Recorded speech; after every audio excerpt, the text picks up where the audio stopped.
I guess I didn't swag enough. Stupid fruity pebble chain. We bag enough. I guess I didn't swag enough. Stupid fruity pebble chain. We bag enough. Poppin' tan model BC couldn't brag enough. Poppin' tan model BC couldn't brag enough. Poppin' tan model BC couldn't brag enough. Poppin' tan model BC couldn't brag enough. I guess I didn't swag enough. And welcome once again to another episode of the HoriZone Roundtable. I am Bob McDonald. Jim Cerro, who you would normally find on Twitter at Jim Cerro, will not be joining us. But you can find us on the web at HoriZoneRoundtable.com. You can find links to all of our social media accounts and places where podcasts are available at HoriZoneRoundtable.com/subscribe. Become a patron, patreon.com/HoriZone Roundtable. We're doing all kinds of, we're still in the middle of the features. So for as little as $1 a month, guys, you can absolutely positively get in there and read all you want for $1 a month. Seriously. And then of course you can donate. We're still doing our donation drive for preview week. So that is at HoriZoneRoundtable.com/donate. And this is basically the unofficial start of our season because this is the first of our back-to-back writers forums. We're starting out with the women's writers today. This episode. So let's go ahead and get started with our introductions. Let's start with Kyle Rossi. Welcome, Kyle. How we doing? Well, knowing where we are when we are recording this, I suspect you're somewhere in soiree territory at the moment. Yeah, I have I have like 3 suit options laid out on my bed. I'm just trying to figure out which ones still fit me at this point in my life. But we're doing good. We got the pants shirt combo. Throw on the jacket and shoes after we get off here. So yeah. Incidentally, I'm very disappointed in all of you listening. He was going to give away tickets to this thing if we hit $1,000 in donations. It didn't happen. Your loss. That shirt's expensive too. That's like, what was it, like 150 each or something like that? Something like that in that general vicinity. Yeah. See. Anyway. All right. Next up, we got Eric Fischer. Welcome, Eric. Of course, Eric covers Green Bay for us. Hey, Bob, how you doing? Nice. And then we have James Boone, who covers Wright State for us. Welcome, James. Thank you, Bob. I'm excited for this. All right. I'm excited, and it's just an honor to be part of this. All right. Well, we're happy to have you. And we also now have Chris Schumerth, who covers IU Indy for us. Welcome, Chris. Thanks so much, Bob. I'm excited for my first podcast appearance here. All right, great. And last but not least, we got Isaac Wendel, who covers Purdue Fort Wayne. Welcome, Isaac. Thanks, Bob. Glad to be here. All right, so let's jump into the thing that kind of leaked but kind of didn't leak earlier in the week. Incidentally, I'm going to ask the same question during the men's forum, so this may be redundant for some of you to the next episode, but there are 2 different answers, mostly because since we're covering the women, obviously they have a different. They do different things at different times. Like, for example, the championship game is like at noon on a Tuesday. But it appears, and we'll probably get more information about this soon, is that the tournament format has changed. Speaking of which, before I go further into the weeds on this, I should make a programming note. I have been posting that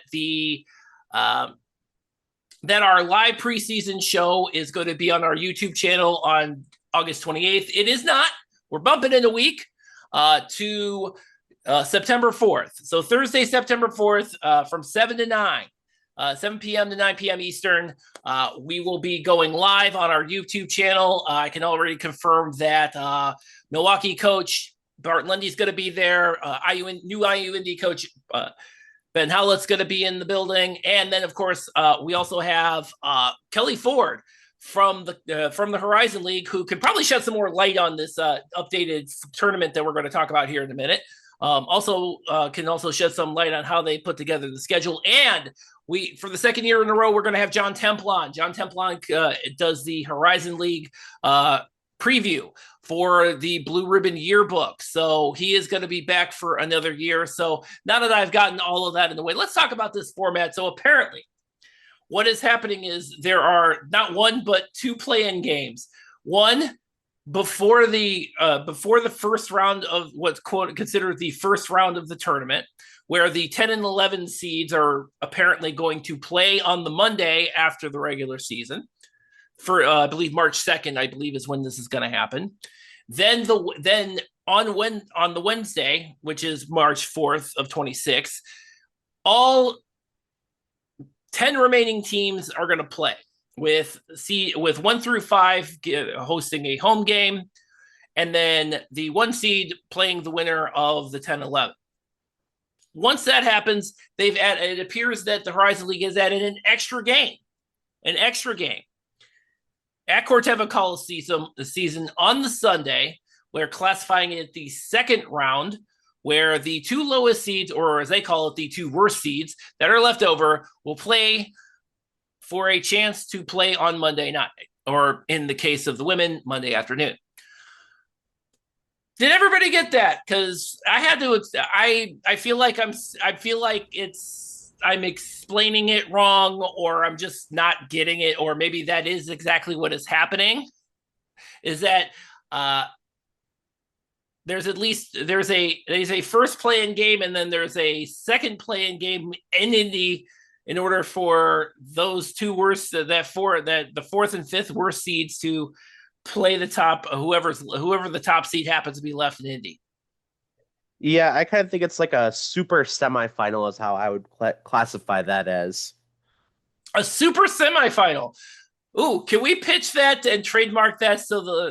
Trademark that, because I feel like we need to do that. I'm down. I just want to cut. Yes, you'll get your cut, and then all the remaining proceeds will go towards the HoriZone Roundtable. As one who has tried to trademark something long before you get any cut is a pretty big upfront cost. So just make sure you're ready for that part. Maybe I take it back. Well, yeah, I think you are correct, by the way. And who do I have to bribe, damn it? Just point me to the person who I have to go, whose wheels I have to grease, and then we can do that. But as far as the format is concerned, if I'm understanding this formatting correctly, is that this provides a huge advantage for whoever the top seed happens to be in the conference tournament, because because it seems like whoever they are going to be playing against, either in the first round, both in the first round and in the semifinals, will have had to play before. So I feel like that's a better advantage now as I have looked at it than in years past. At the same time, it's mystifying how many times we have to have this conversation about a change of tournament format, because it seems like we do this every other year. Yeah, and like you said, it is a big advantage for that top seed getting on 2 occasions, like a team that had recently played and then had to travel. Well, I guess not in the case of Indy, they didn't have to travel. But I think the thing that I really like about this tournament, and I put this on the website, but it kind of flattens out the advantages for everybody else. So like last year you had, Green Bay, Purdue, Fort Wayne, Cleveland State, Robert Morris were kind of a pretty clear top 4 by the end of the year. But then Northern Kentucky was that 5th place team, and they get that first round bye and 1 win to go to Indy. Meanwhile, Youngstown State, 5th through 9th place was separated by like a game in the standings. Youngstown State was a game behind Northern Kentucky, finished 9th, actually swept Northern Kentucky during the regular season, for what it's worth. They end up having to go on the road, play Wright State on a Tuesday, and had they won that game, have to travel again, play on Thursday. So you could argue, yeah, okay, Northern Kentucky was higher in the standings. They deserve an advantage of some kind, but I don't think the advantages with the current /pass system were really equitably distributed for how close the teams were at most points of the standings. I think one of the other things too, which is probably a little bit more of an advantage, is the fact that instead of having what was the format we've had for the past couple of years, where you have this first set of first round games that's pop off on a Tuesday, and then we got to go to, and then 2 days later we have a Thursday matchup with the higher seeds. Now you just have one that set of 5 games on the Wednesday, and you get in for those top seeds. You'll get an extra day. Now, mind you, of course, the 2 worst remaining seeds will still have to play an extra day. But even then, it's kind of a wash, because then they'll still have the same amount of time between games as they did last year. Right. You're not really making it worse for them necessarily. And I'm a lot more okay with 10th and 11th having a disadvantage than, 6th, 7th, 8th, and 9th having a disadvantage. So, I guess if you have to slice the cookie in one way or another, and that's the way it comes out. But like I said, I like this new format a lot. Yeah, now that I see it and I've been able to have it swirl around in my head, the initial reaction is, what the hell is this? I mean, like it's all over the map. But it isn't. But when you look at it, when you take a look at it, it does make sense from not a scheduling standpoint, but to your point, the 5th seed doesn't get screwed because they do get now a home game, as opposed to getting a bye but having to travel.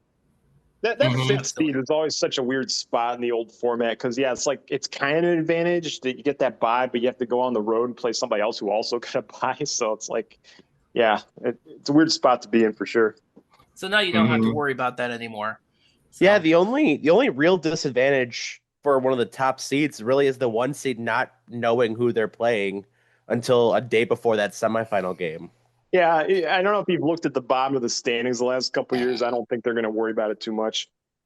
No. Right.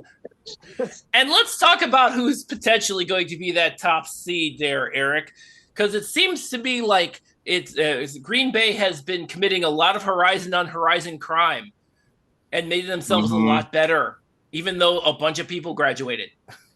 Yeah, they lose 6 gals from last year's team, but I mean, really filling in just about every gap. And maybe more importantly, they do get Maren Westeen back, who missed the whole season with injury last year as well. But I mean, one thing, you talk about Horizon on Horizon crime, but really bringing a lot of people back home too. And I think that's the big thing that Coach Karius and staff were looking at, was just keeping Wisconsin talent in Wisconsin and bringing them back, especially, with the Pepler sisters, bring them back to Northeast Wisconsin. They're collecting sisters, by the way, it looks like. They are. Yeah. And they got the commit from the 3rd one too, right? They did, yeah. Oh, yeah. Cammy K. Yes, it's Cammy, Callie, and Katie. Mm-hmm. So yeah, the trio. Yeah. Let me tell you one thing about the ladies of Green Bay. Yeah. They have not had a losing season since 1977. Now, to put that in perspective, the only person who was alive on this podcast episode was me, and I'm pretty sure I was like 2 years old. So, facts. Like I couldn't even say basketball. And but yes, that's not to overshadow the other group of sisters currently on the roster, which is I believe it's pronounced Omet. I don't want to butcher that. You better figure that one out, because I'm going to ask you there's going to be a pop quiz at the end of the season. Have you been saying their names right? Yeah, I had asked the coaching staff at state basketball this last spring, and there was some confusion on their end as well. They ultimately refer me to Jasmine Kondrakowicz, who is sitting with the coaching staff ahead of her being announced joining the coaching staff. and she had it, but that was also a number of months ago. But getting Juliana to come in, she was a transfer last year, didn't play much out of Lehigh, but keeping a Miss Basketball finalist, which ultimately went to Amy Tarian, who's a Michigan State commit. They bring in Christina Ahmed, and she's a 3-point sharpshooter, and that there's no way ifs, ands, or buts about it. She shot in the 3-point contest, and I believe won the Wisconsin girls basketball state 3-point contest that weekend as well. Now, one other instance of Horizon on Horizon crime that occurred with Green Bay is picking up Maddie Skorupski from Oakland, which is an interesting pickup given the fact that she is in fact not from Wisconsin. Yeah, not from Wisconsin, not from Minnesota, which has been really Green Bay's bread and butter the last, you could probably go back 10, 15 years, where it's been almost all Wisconsin native girls, maybe a handful of Minnesota girls sprinkled in throughout. But they do have Maddie Skorupski, and they also did get a freshman commit as well, who's coming from Illinois. So definitely muddying it up a little bit with that. But yeah, Horizon on Horizon crime with the Peplers and with Maddie Skorupski. And let's not forget, We Met apparently is Womet. Okay, I'm not going to get that right. I'm going to have to practice that for a little bit. Thank you, James, for doing that. I'm going to have to practice that. But I do want to mention I'm sorry. Every time I go to Purdue Fort Wayne, the PA guy there, and usually the ESPN Plus guy too, they'll start grilling me about all the Cleveland State pronunciations. And I think I know them all, but when you're put on the spot like that, you start to doubt yourself a lot. Oh, well, you want to know why they do that, right? Because if you've been on their have you been on the roster page for Purdue Fort Wayne? They have the phonetic pronunciations for everybody. Sometimes you get sometimes some of the teams have the actual players saying their name in an audio clip on there. It's pretty cool. I feel like they're going to do that here, but Bob, can I say something about Green Bay? Go ahead. Yeah, so several of us were at the conference tournament last year, and of course Green Bay won it. They've been to the NCAA tournament a couple years in a row. I guess I'm just not that surprised at all this cannibalization on their part. Their program seems to really be churning. Winning is very compelling and appealing, especially in the current environment where everyone's sort of looking to upgrade. Yeah. They've got some coach consistency. Even when they changed a couple years ago, it was a very familiar face for them. They emphasized that in the press conferences at that tournament, how much continuity there was. So, yeah, I think that place is going to keep churning until something major changes. And one last team one last person on this roster I did want to make mention of is a name that's probably familiar to a lot of Green Bay folks, the Gresh name. Obviously, Gary was a star for the Green Bay men back in the 90s. He's been head coaching at St. Norbert forever, and his daughter Gracie is now on the team. Yeah, she was one, Bob, I'm glad you brought up, because if you didn't, I was going to. I think of this group of transfers, and there's a lot of talent in this group. She's the most exciting of the group for me, where having gotten to see her play at state basketball and see her play in high school here in Green Bay, just a phenomenal basketball talent. She was one of the runner-up for Miss Basketball, not obviously this last year, but the year before, and ultimately losing that to a UConn commit, Ali Zybel. But just a phenomenal basketball player who really fits the Green Bay system. Just phenomenal shooter, can get to the hoop as well. Just really love everything about her game, and then the fit that she's going to have with the Phoenix. Really couldn't have drawn that up better unless she would have started here as a freshman instead of coming from Wisconsin. I think the full, and of course, you have a number of different players still coming back from this team. The one that stands out to me, of course, is Jenna Geyer. Yeah, having that veteran presence to kind of keep things afloat. And then, as mentioned, I had said her name earlier, but Maren Westeen, she was getting good minutes in her true freshman season. Tore ACL, I believe, before last season, officially a knee injury. Missed all of last season, but she was getting a lot of meaningful minutes as a true freshman point guard with that veteran-led Green Bay team that went to the NCAA tournament 2 years ago. But having those two as the presence to go with some of the other girls coming back as well, huge presence for Green Bay. Yeah. All right. So let us move on to let's go ahead and move let's move on to Cleveland State. I had to learn a bunch of new different names. Because it seemed like everybody left, and then all of a sudden, a bunch of people left, and then a bunch of people came in like within a week. I think it was one of the Cleveland State Hoops and Scoops events where I think he said it off the record. I don't think he'll mind me repeating it now, but like Chris Kilsmeyer said, April sucked, but now it's July. Was that the one during that you were on live with the Greeny Sports Card guys? And I was genuinely concerned that that Vike was going to kidnap you, or Magnus, the mascot. Yeah, I'm sorry we bagged on you. Sorry. I think it was that one, but I don't think we were on camera when he said that. Okay. Yeah. But yeah, I mean, it's just a lot of new people. I think, you have a couple of very solid returners. I've mentioned them in Colby Maples and, Macy Fagan and Sarah Hurley as well. But, it's one of those things. I think you can probably say the same thing about Purdue Fort Wayne, where you trust the process a little bit with Cleveland State. Sure. And you say, well, okay, I don't know who any of these guys are, but you know what? I didn't know who the hell Mickey Purdue was when she showed up either. So you kind of say, well, okay, let's see what they have and let's give it a shot. What I find interesting, what I see, and I see how he was able to get his roster put together pretty quickly. Most of the players he's brought in straight from the transfer portal, like just about all of them. Yeah, I mean he's very, very obviously become a transfer portal guy, and he'll deny that, of course, but it's really. I mean, you can't deny it when I'm looking at the roster. It's like, okay, that's previous school. Yeah. Yeah. You're not fooling anybody, sir. I want to say it was so, I mean, you go back and look at the track record, at least since I started, that first year his incoming freshman was Faith Birch. Well, she's at a conference rival now. The next year is Reisman, got a couple great years out of her, but she's somewhere else now, Missouri.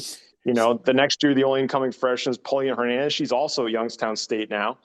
So I think it's one of those things where, and even the two last year, Brene Jones-Grant's at Queens, so you kept one of the two from last year's freshman group. But you get burned so many times and you kind of just say at some point, okay, let's just get a bunch of people who are in their last year or two of eligibility. I know they're probably not going to go anywhere. I know they're veterans. If I've recruited well, they fit our system, and let's just go with that. If I have to turn my roster over every year, we might as well do it with veterans. Well, speaking of which, let's add a little bit more Horizon crime in here because Cleveland State got Madison Royal Davis from Oakland. Yeah, player I really like a lot. She's an absolute demon on the glass. I think played a lot of different spots on the floor for Oakland last year. I haven't written my preview piece yet, but she's definitely going to be a contender for that starting lineup. If not, she'll definitely play big minutes off the bench. Incidentally, no pressure or anything, but Isaac already wrote his preview for the Purdue Fort Wayne. Oh, way to go, Isaac! Isaac, how did you pull that off? I can't even I have to write Milwaukee's this year, and I reached out to them. I thought I was doing it super early, but they're like, "Oh, Coach Reck's on vacation this week." I'm like, "All right, fine. I got another month." Yeah, there you go. I will say that I got a lot of info from Coach Marcasano, and I talked to her back in May for my summer feature. Which, by the way, also, again, patreon.com/HoriZone Roundtable. It's been up for a while. Why have you not? Why have those of you not signed up yet? Come on. But speaking of Purdue Fort Wayne, Isaac, it seems like just about everybody from last year just went off and became coaches, and Maria Marcasano had to start over from scratch. Yeah. Only returning 3 players. Really only one of them that had substantial minutes, and I mean that's not to be taken lightly because that one was Jordan Reed. Yeah. Who took an amazing leap from NAIA to Division I, and if I was a betting man, which I mean sometimes I am, if betting on the Cincinnati Reds. But if I'm a betting man, That seems like a very terrible idea, by the way, but go hey, I nuts. like to live dangerously. Yeah. So I'm gonna It's bet the here Milwaukee Brewers. I'm gonna bet that Jordan Reed's gonna take maybe even a bigger leap this year, and not only obviously going from NAIA to Division One, but she was the sixth player of the year for the Horizon League. That's no longer the case. She's going to be option number one. I would be very, very shocked if it's anything else. And again, with Purdue Fort Wayne, Marcasano is going hit the portal pretty heavy this year. Oh yeah, yeah. Well, you have to with Yeah. how many people either graduated, ran out of eligibility, or transferred out. Yeah, she had to reload, and that she did. You've got um, Elena Nelson coming in, a 5'11 forward, who coincidentally enough also an NAIA transfer, which don't if it sounds like I'm repeating myself, no, these are just all going to be NAIA transfers. She grabbed a Yeah. lot of them. It worked out with Jordan Reed, and I've got a good feeling that these are going to work out as well. Um, like I said, Elena Nelson, she can fill up the stat sheet. She's an absolute double-double machine. In her 3 seasons at the NAIA level, she was 19.4, 18.5, and 21.6 points per game, but then also averaging 10.7 and 10.6 rebounds. Um, so that's some good production, which is much, much needed when you lose the firepower that you did last year. Yeah. You've We're also now got all coaches. Yeah. You got Audra Emerson at Western Michigan, Amelia Bromanchenko over there at Northern Iowa. Iowa. Yeah. But what you gotta remember is the nation's top 3-point shooter, or the 3-pointer and the free throw percentage leader from last year, Lauren Ross. She stayed in house. She stayed in Yeah. Fort Wayne.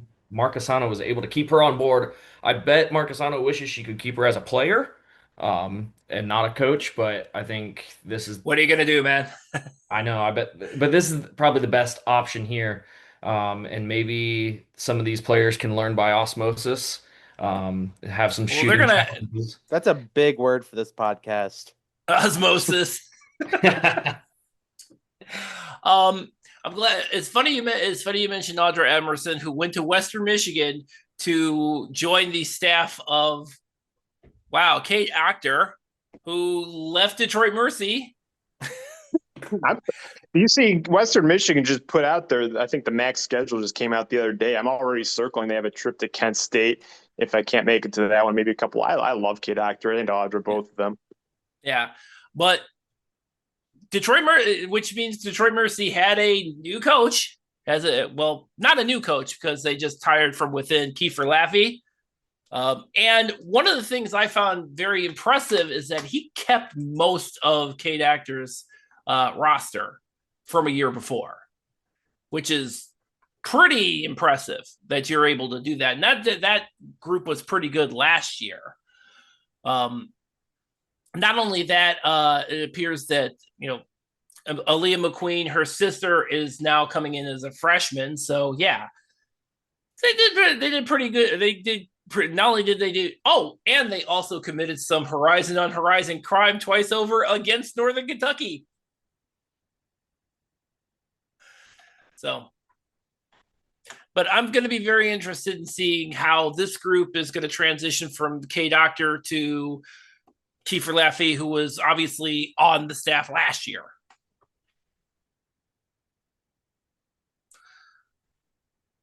Yeah, for sure. I think that was a lot of, and credit to Detroit Mercy. I think they kind of just went to their roster and got as much feedback as they could from them about how they wanted their coaching search to go, and it seemed like everyone was on board with Coach Haffey and kind of keeping the staff and running it back a little bit.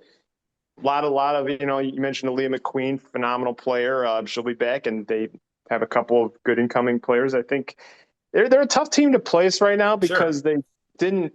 Their ceiling last year wasn't necessarily at the top of the standings, but when you bring a veteran group back and you have some strategic additions, they'll be in the mix for sure. And one of the other things too with the continuity, Haffey's kept a couple of his assistants, from the K Doctor era. So there's some consistency there as well. So, which incidentally, not really something we're terribly used to in Detroit. Yeah, I had to throw out the quick mention there since we talked about Audra Emerson that Katie Burton's a high school teammate of hers from Fischer's. I mentioned that literally twice a week, but I'll do it again. So Chris, who is on IU Indy's team? Yeah, it's a good question. It was like they did not have a lot of luck last year, and most of those folks are gone. Yeah, and I mean, by not a lot of luck, it was last season was slight improvement over the previous season. They finished more middle of the league. They had a disappointing conference tournament outcome. But I think this is an important year for Kate Bruce, and year number 4, and you could almost see what was more interesting than the player personnel changes, and there were a lot of them. They relied a lot on Katie Davidson to do scoring and other things, and of course Davidson will spend her last season at South Florida. But the coaching changes were interesting. They were striking. So they'll keep Hannah Blake, who of course played for Kate Bruce at Walsh. But then they snag Mary Evans, who's been a head coach at Valparaiso, Marwin Miller, who was at Michigan State, and then Katie Kolar's she's going to be the basketball operations director, and she's been a D3 head coach. So my conclusion from that, I haven't done the reporting for a preview, but they're going to have some good teaching in the building. They're going to have some ability to scheme. And those three, by the way, Evans, Miller, and Bruce, have coached together previously at Ohio University. Sorry. Gotcha. And so that just struck me as really interesting. In terms of the player personnel, I think you have to start with the most experienced player on the roster is Nevaeh Foster. She's from Northern Indiana. She averaged almost double figures last year. She's going to have to make a big jump this season because they're going to rely on her a lot. Some of the other ones that got my attention, they snagged a player from Penn State, Ariana Williams. I don't know much about Williams. I won't claim to. Listed at 6'2". Didn't do a lot during her freshman season, from Chicago. And then a couple that I know a little bit more about, which I liked that they're coming back to Indianapolis. So Olivia and Haley Smith are twins. They played their first 2 seasons at Ball State. They played in a state championship for Fischer's, which is a northeast suburb of Indianapolis, a couple years back. So they're local faces that a lot of people will know. Their basketball careers collegiately haven't taken off yet. I suspect they will be used. They'll find a role.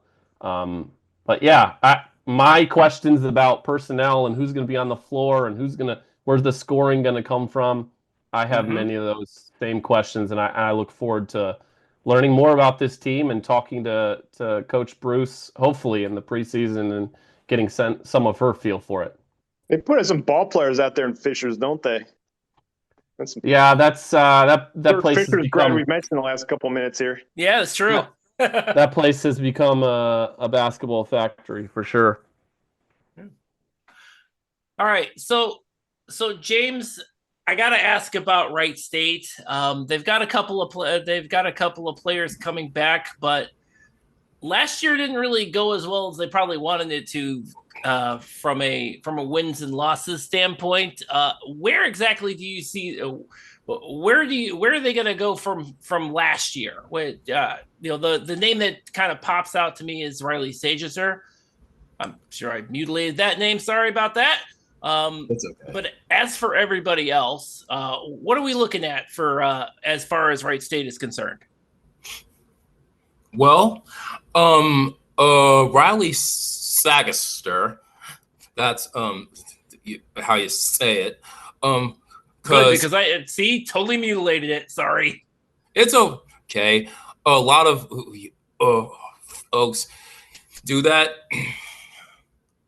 Well, let me say this. Before last season started, they were picked to finish sixth. Yep. And I think they finished, tied for eighth with Youngstown State and swept them for the first time since 2021. Yeah. Honestly, they got Sagaster and even Claire Henson, whom Kyle likes a lot. I know because he talked about her. One thing Henson has to work on is turnovers, for sure. Because she was tied for sixth in the conference last season in that category. Also, they don't got Amaya Staten because she graduated. Kaya Miller transferred to Jacksonville down in Florida, and Macy Taylor ended up leaving for Miami University in Oxford. Yep. So she just wanted to stay close to home. But honestly, I don't know if they will improve or not, because it is almost like the exact same roster they got from last season, because Kerry Hoffman's offense is 3-point oriented. You know what I'm saying? Sure. So let me ask you this, and I know is it now we're in what? This is what, year 4 of Kerry Hoffman? Or year 5? I cannot remember. It is year 5, isn't it? 5, yes. Yeah, I think it is year 5 for her. Yep, year 5. So we're kind of at a point where, last year didn't do so. Last year didn't go very well. Right. I mean, the question now becomes, if this year kind of ends up being the same as last year, where does Wright State go from there? I mean, honestly, I could probably pose the same question about IU Indy as well. Well, I was going to mention that when Chris was talking. You remember Luke Basso, right after he got hired, handed Kate Bruce a contract extension like 2 weeks after he took the job or something like that. Right. So you're kind of waiting for a return on that at some point, I would think. Exactly. I've had the sense. I mean, I can't claim any specific knowledge or intel about any conversations that occurred after last season or anything like that. But I mean, yeah, they seem committed to her. Absolutely. Yeah. I mean, that's my perception. Again, I can't claim that as a fact. I don't know if that'll last forever. But the other thing I'll say is that Luke Basso seems to be killing some of these hires from my perception. Even like the women's soccer coach that they grabbed, I thought was a great hire. I guess we'll see in the next few years that the men's basketball coach, I would be shocked if that doesn't pay off pretty quickly. So I don't know. I think, and again, that's the way I felt about the assistant coaches. That's the way I felt about the assistant coaches on this staff, was like they're hiring some of the right people, and then, they are. If you can get the right people in place, then you can get a program moving. Yeah, right. And I think in the case of both IU Indy and Wright State, it seems that that's kind of you have to look at that both of the directions that they're heading. Wright State's probably at a little better advantage, at a better advantage, personnel wise, because they do have much more coming back this year than IU Indy did. But to your point, Chris, IU Indy has brought in some pretty experienced people to the staff, so that's going to be. They got a new basketball arena coming too. Let's not forget the that. gym. It's going to be right in the throes of the NCAA building. So that's not going to hurt them. Instantly, we need to talk about that for a moment because the gym is going to be. The gym will be open in 26, like at the end of 26, right? I believe that's where they projected the gym to be open. And that's the James Morris Arena. Yes. We're just going to call it the gym because the gym sounds cooler. Mm-hmm. As in JIM. JIM. I did not get the double meaning behind that until like literally just now. Well, glad we got that because I know if you do end up going to Indy for a game, Kyle, I know Luke Bossa will absolutely take you through a tour of the construction site. He's already offered. That's good, man. Once upon a time, I blogged about Penn State hockey. Well, they're building a new arena. I didn't even get invited to the media tours of that thing. So, yeah. Yeah, you didn't even need to be prompted. Luke was like, yeah, whenever you want to come down, come on down. Like, oh.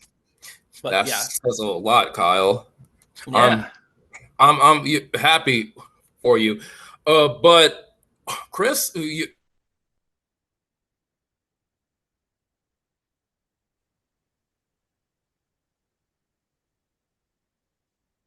track extension.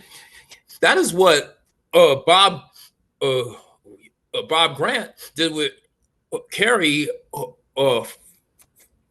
following the 2024 campaign with Rachel Luby and Casey Baumgartner. Yeah, Howard, Alexa Hutchinson, and Kempen, Elaine Farrell, all of those. So honestly, I'm not sure where they go from here, but they do a point guard named Breezy Williams. Mm-hmm. She started out at New Hampshire and then transferred to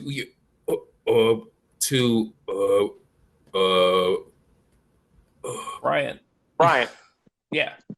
She was a teammate of Jada Leonard, who's now at Cleveland State at Bryant, actually. So it'd be a little bit of a reunion when the Vikings and Raiders play each other. So, she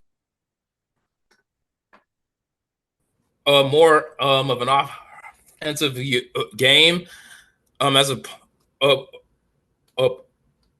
opposed to Olivia Brown.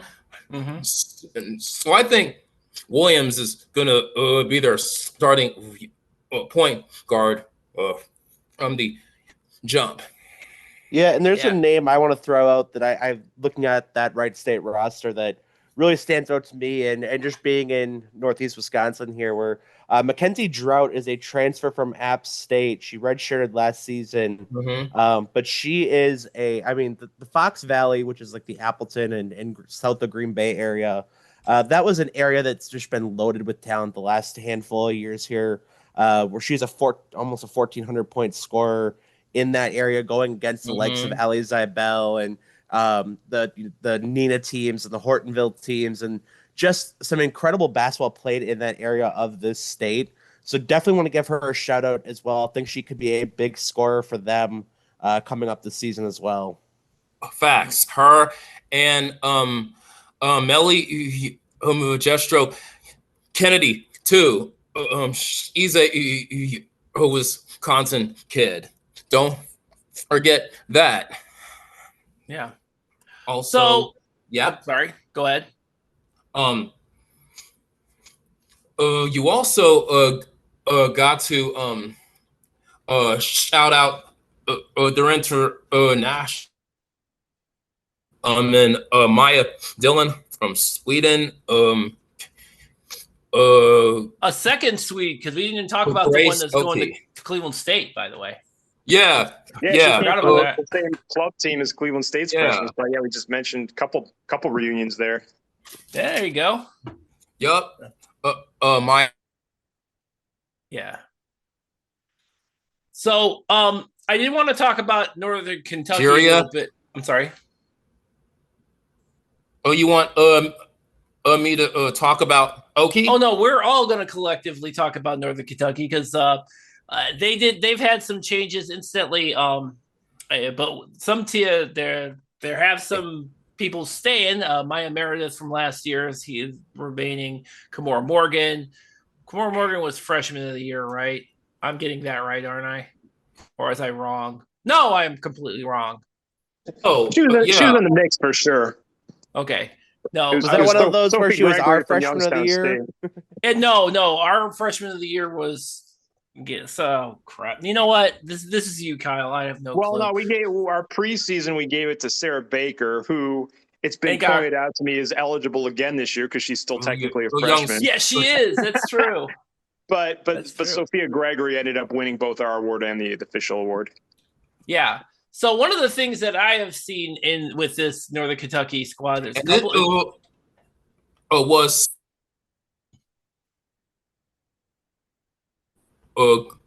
Gregory from Youngstown State, who Mm-hmm.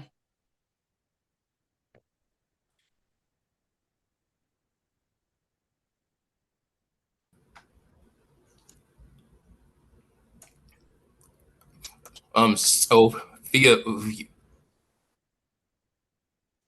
I think you're Gregory. cutting in and out there, James.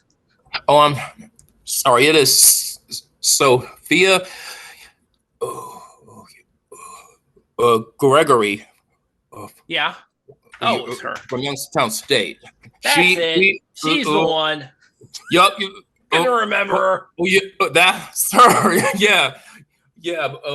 But Wright State's got Dylan from Sweden, Oki from Incarnate Word, and Lori Cotterill from England. Yeah. So, well, this is definitely going to be they definitely need all of those. Now, since you brought up Youngstown State, you might as well jump into them. Hey, more Horizon on Horizon crime. Kyle mentioned Paulina Hernandez jumping over to from Cleveland State. Sophia Gregory is there. Faith Birch is there for another year.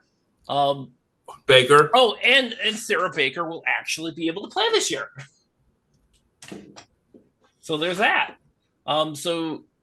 So this upcoming year for Melissa Jackson's looking pretty. Well, it definitely looks like there's going to be, just having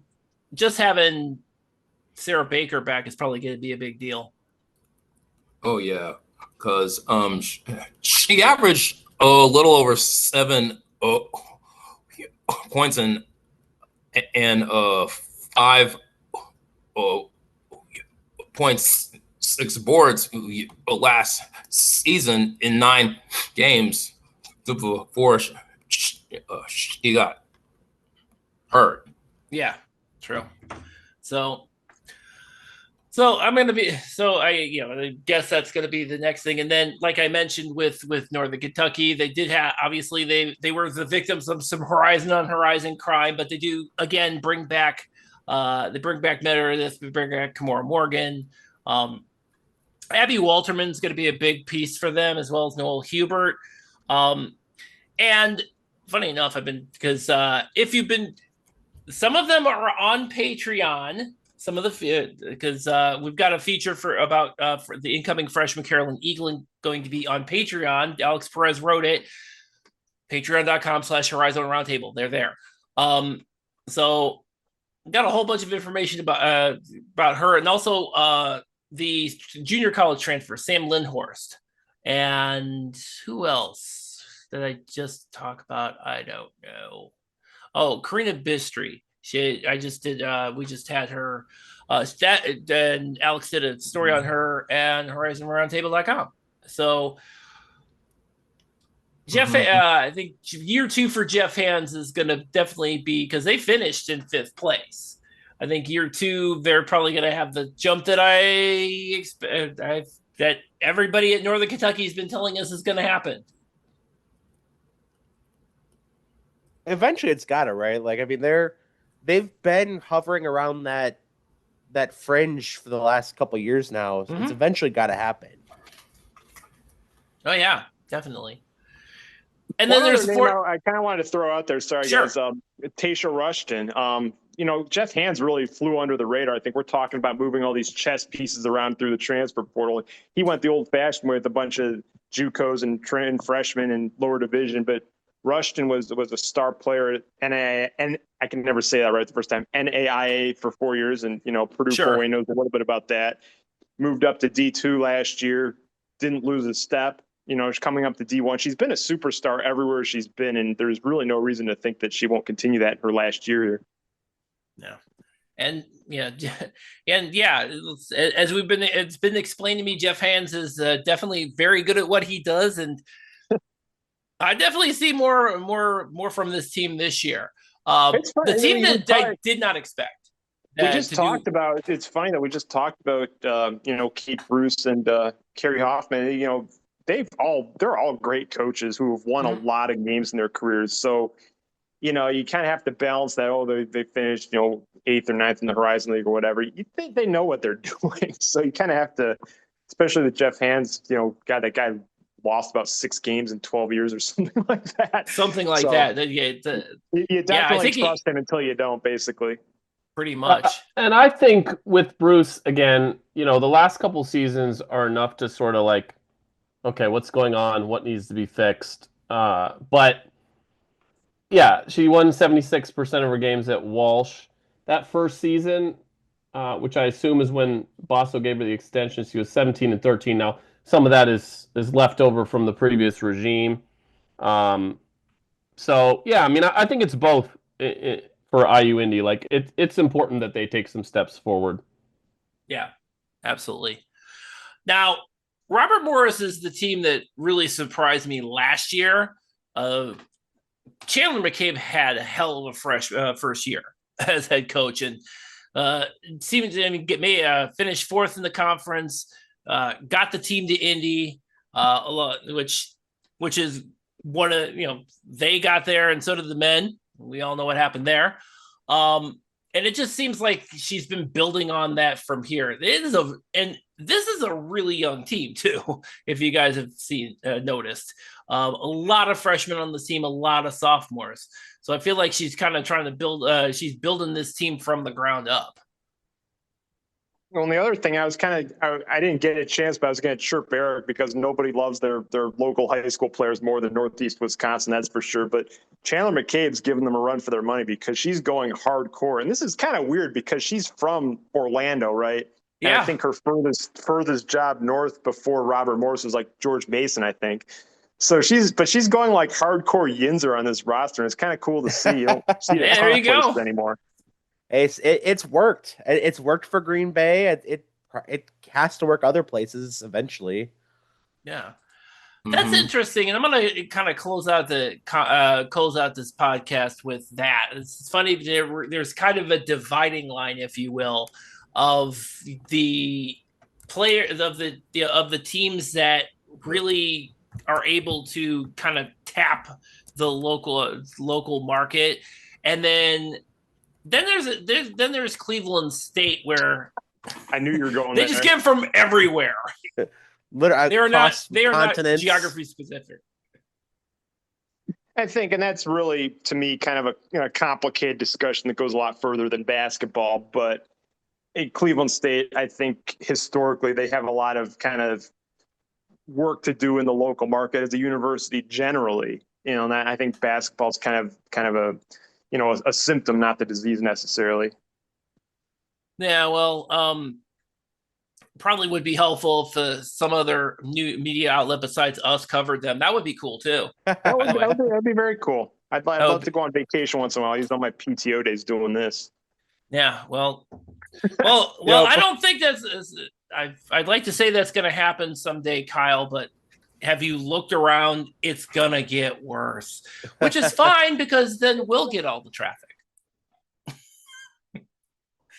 And Noah Gavon from RMU is their only returning player from last season.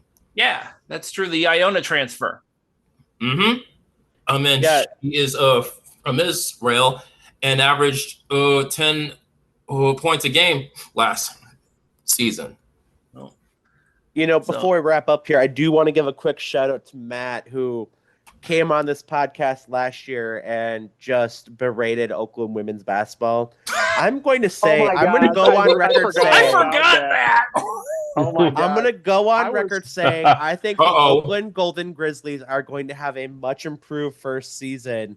Just looking up and down their roster here, where they're pulling talent from. I mean, I'll give a couple shout outs. They've got some Wisconsin talent throughout. They've got a little Horizon. I'm sure they do. But I mean, they've got talent from like proven places now too. Where quick shout out Dallas Wings here. They've got Cariana Trotter, who's a freshman out of Divine Savior Holy Angels, which is Enrique Gumbawale's alma mater in high school, and they do go with the Hopkins, Minnesota, Jazzy Dupree Hubbard, who is Hopkins, Minnesota, which is Paige Becker. So a Dallas Wings connection here as well. Shout out Oakland Golden Grizzlies. Shout out Matt, because I think they're going to surprise some people this year. I'm not sure that they have, and I really love Keisha Newell. I love Keisha Newell, but I think this is a building year for them, honestly. Yeah. We'll see. I mean, I could be wrong. I've been wrong a lot in my life, so we'll see, I guess. But yeah, I think I was about to go to a Cleveland State soccer match when we were recording last year, and I'm just pacing back and forth in front of the library, like the one place I could find quiet. And Matt's just on there, just obliterating the program, and like I had to mute myself about 30 times. It's hilarious. Yeah, I'll say this. When I say better and surprise people, I think I mean surprise Matt, because it won't be as bad. I agree. Yeah. I think it will be building, but looking at this roster, a new breath of life.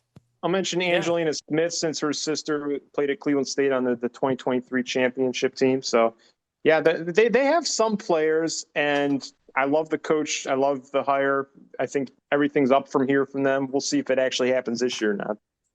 Yeah. Bold day playing in that 10-11 play-in game. All right. I can get with you on that. All right. So with that, that's going to wrap everything up. So this is coming out. We're going back to back. This is we're posting. We're going to be this episode's coming up. We're recording the men's edition of this tomorrow. We're recording on a Saturday. Sunday, we're recording the men's writers forum. So until then, HoriZoneRoundtable.com. That's where all of our written content is, all of our podcast episodes. Kyle mentioned the summary of the modified new tournament format that will probably be official at some point in time. That's there on HoriZoneRoundtable.com. You can pull us up wherever podcasts are available. You can pull us up on your Amazon or Google devices. So tune in like the next day, like tomorrow, after you listen to this right now, or if you're listening to this tomorrow, tune in later. Until then, thank you all for listening.